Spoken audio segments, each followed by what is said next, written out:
நிறைவேற்றப்படாத வாக்குறுதிகளை அல்வா வகைகள் என குறிப்பிட்டு அண்ணாமலை விமர்சனம் செய்துள்ளார். தொடர்பான கூடுதல் விவரங்களை தருவதற்காக நமது செய்தியாளர் லதா இணைகிறார். வணக்கம் லதா. மேலும்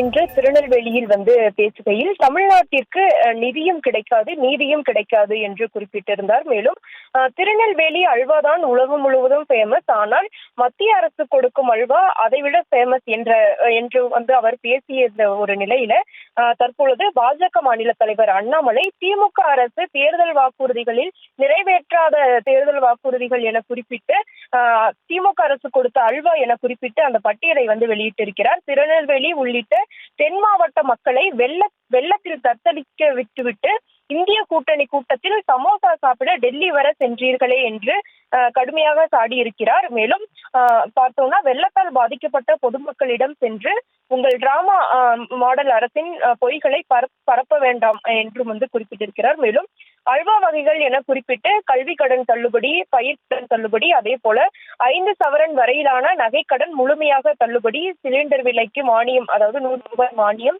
டீசல் விலை 4 ரூபாய் குறைப்பு, இப்படி பல்வேறு அந்த வாக்குறுதிகளை எல்லாம் குறிப்பிட்டு இந்த வாக்குறுதிகளை எல்லாம் நிறைவேற்றவில்லை என்பதை கூறக்கூடிய வகையில் அல்வா வகைகள் என குறிப்பிட்டு பாஜக மாநில தலைவர் வெளியிட்டிருக்கிறார்.